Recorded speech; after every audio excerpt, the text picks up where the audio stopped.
नाही भाऊ म्हणे, ही बेल्या डोण्याची पट्टी लावली तरी पण पैसे वाहत आहे भाऊ म्हणे. पावसात भाऊ आहेत ते हरिरामजी चोपकर यांचे ते रिलेटिव्ह आहेत, मार्गदर्शक हरिरामजी चोपकर, आणि त्यांनी आम्हाला सहारा दिला आणि सहारा दिल्याच्या बाबतीत सर्व बाबांचे सेवक, सेविकाताई, बालसेवक सर्वांना माझा आदरपूर्वक नमस्कार. इथं परमेश्वरी कार्य सुरू आहे आणि या सत्संगासाठी बरीच काही मंडळी लाखो रुपये खर्च करतात आणि परमेश्वरी कार्याचा लाभ घेण्यासाठी महिना महिना 2-2 महिन्यापासून ट्रेन असो प्लेन असो रिझर्वेशन केलं जातं. परंतु इथं जे पाहत आहे मी, ही जी चिंबलाट जी सुरू आहे, मग आपण सर्व कुणाला शिकवावं हे कळत नाही. याच्यावरून आपण आपसामध्ये जर बोलत असेल तर आपण आपल्या घरी काय घेऊन जाणार आहोत, आपण इथं आलो कशासाठी, त्याचा प्रत्येकाने भान ठेवलं पाहिजे की मी या परमेश्वरी कार्यात आलो आहे, मला इथून काय न्यायचं आहे. कोणाच्या मुखातून जे शब्द पडतील आणि ते माझ्या जीवनात उतरतील तर माझं परिवार कुठंतरी उज्ज्वल होऊ शकतं, याचा करता म्हणून हा आपण कार्यक्रम ठेवला असतो. परंतु आपण आपसामध्ये बोलतोय, कोण काय बोललं याच्याकडे भान राहत. गेलो घरी आणि विचारलं घरच्या लोकांनी की कुठे गेलते तर म्हणे भगवत कार्यालय, आणि आणलं काय माहित नाही म्हणे कोण काय बोलले, तर माझं लक्षातच नाही. ही परिस्थिती येता कामा नये. बघा, आतापर्यंत अनमोल असं मार्गदर्शन आदरणीय सन्माननीय मंडळाचे संचालक तापेश्वरजी वैद्य साहेबांनी हा कार्यक्रम का ठेवण्यात आला आणि का देण्यात आला याचा सविस्तर त्यांनी आपल्या मार्गदर्शनातून माहिती दिली.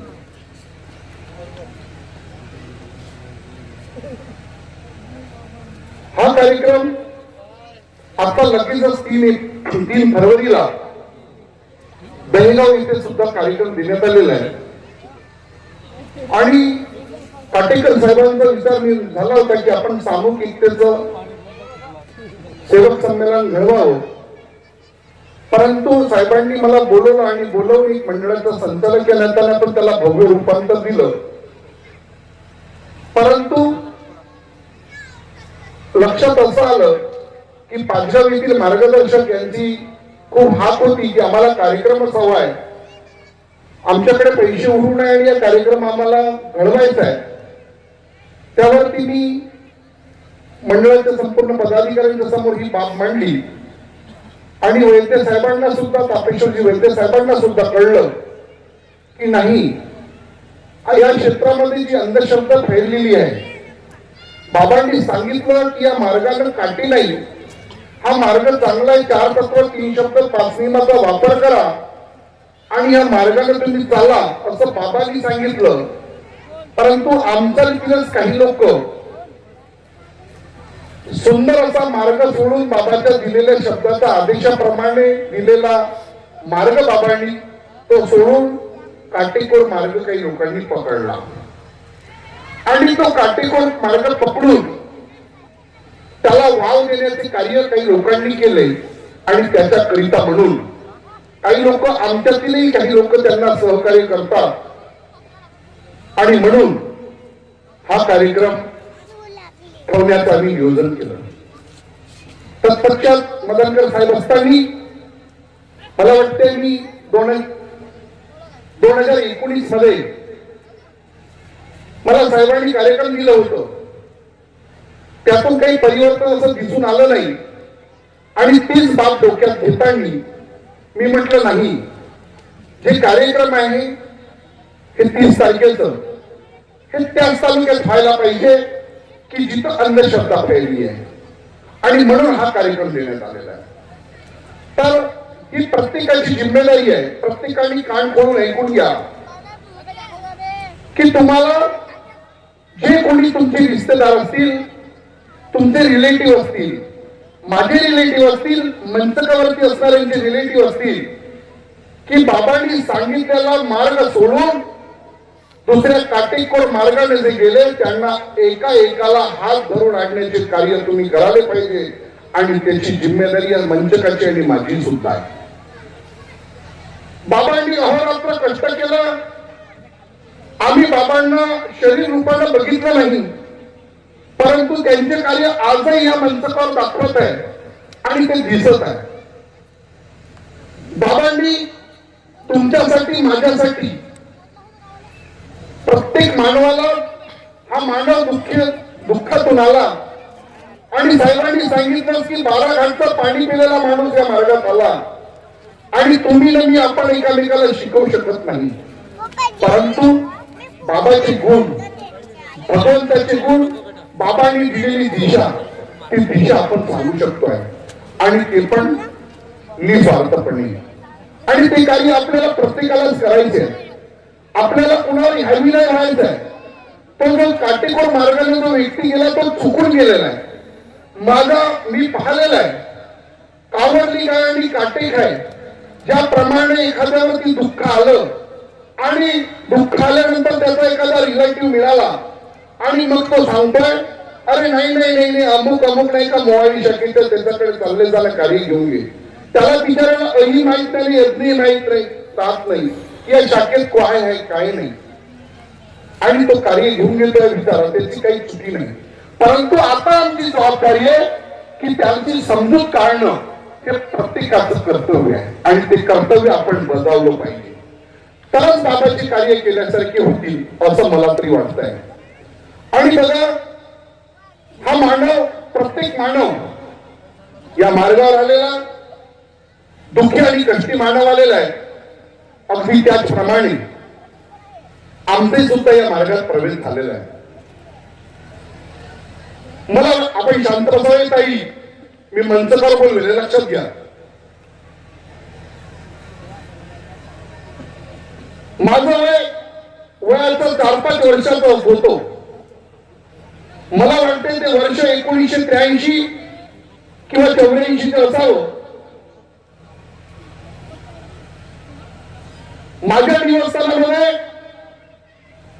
माझ्या आईला दोन्ही डोळ्याला दिसत नव्हतं, दोन्ही डोळ्याला दिसत नव्हतं. आम्ही जन्माला आलेले, मी आणि माझी बहीण. माझी बहीण 1.5 वर्षाची होती. माझी वय मला वाटते ते 4-5 वर्षाचं वय असेल. आमच्या इथं विहीर होती, परंतु पाणी देणारं कोणी नव्हतं. आजोबा अपंग होते. आजोबा एका पायाने अपंग होते, भिक्षा मागायचे. वडील 7 दिवस चुलांना राहायचे आणि 8व्या दिवशी आले की त्या दिवशी फक्त आमची इथं चूल भेटायची.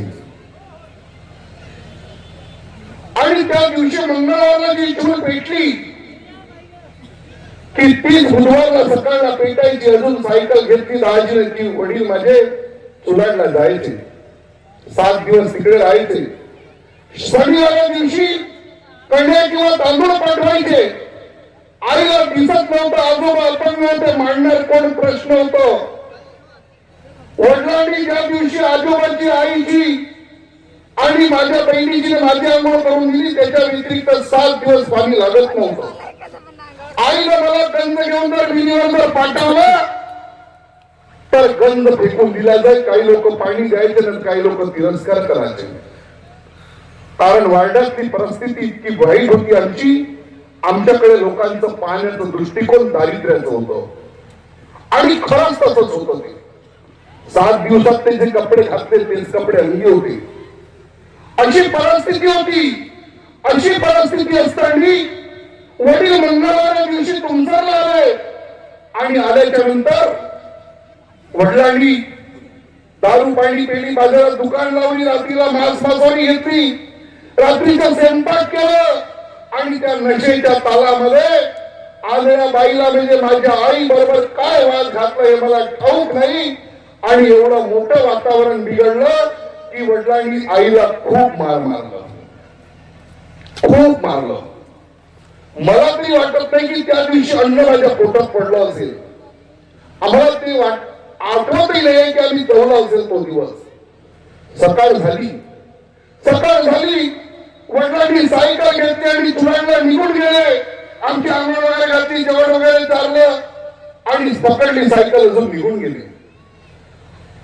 शेजारी आमच्या खैरे कुणबी समाजाच्या काटवले आई म्हणून आमचे जवळचे संबंधिक होते, ते राहत होते.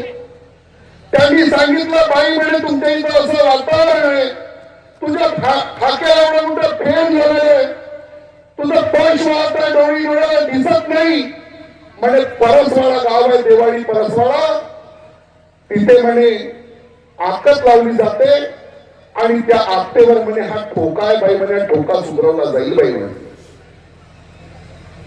आणि ते ठोक्याचा सांगता बरोबर आईने माझं बोट घेतलं आणि बोट घेऊन ढसा रडू लागली, खूप हमरू लागली.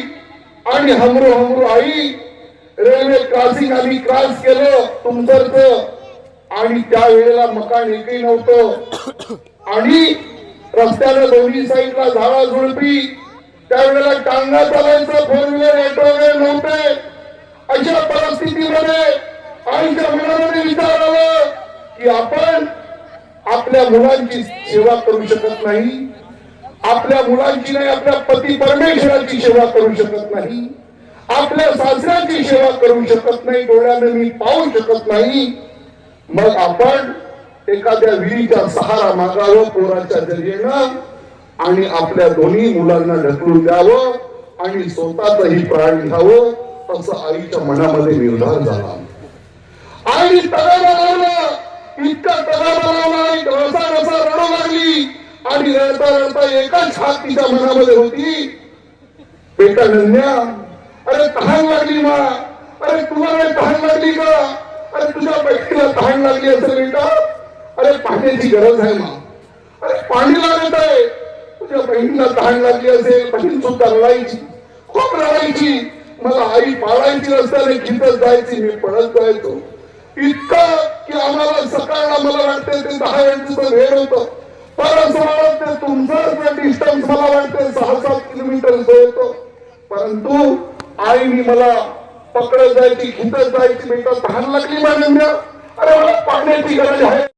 आणि तिथून आम्ही निघलो आणि निघल्याच्या नंतर आम्हाला परसवाडा गाव आला आणि त्या गावी जेव्हा आम्ही गेलो, हे मार्गदर्शन करत असताना आजही गणेशजी शेंडे ठेकेदार ते सांगतात, जोगी साहेब ते आमचं घर होतं, त्यांनी आम्हाला रात्रभर 80 कोट्यामध्ये आम्हाला जागा दिली. आम्ही रात्रभर तिथं राहिलो. आम्ही तिथे रात्रभर आल्याच्या नंतर त्यांनी आम्हाला कांद्याची जोप दिली 2 दिवस. त्या लवटावरती आम्ही राहिलो.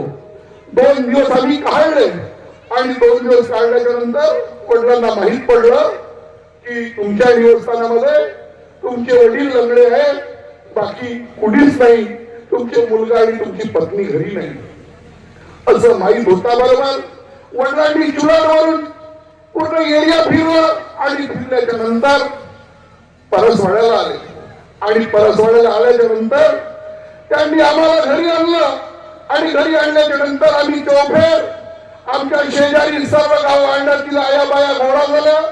जान जेवण बाई घरून जर गेली, 1 दिवसासाठी जरी गेली, ती कशी असेल ना, फाटला लुगडा असेल तरी चालेल, तिथं चेहरा पाहून होत नसेल तरी चालेल, परंतु तिच्यावरती सर्व लोक ऑब्जेक्शन करतात, वाटेल त्या भाषेचा वापर करू लागल्या, कितीतरी प्रकारच्या आया बाया बोलू लागल्या.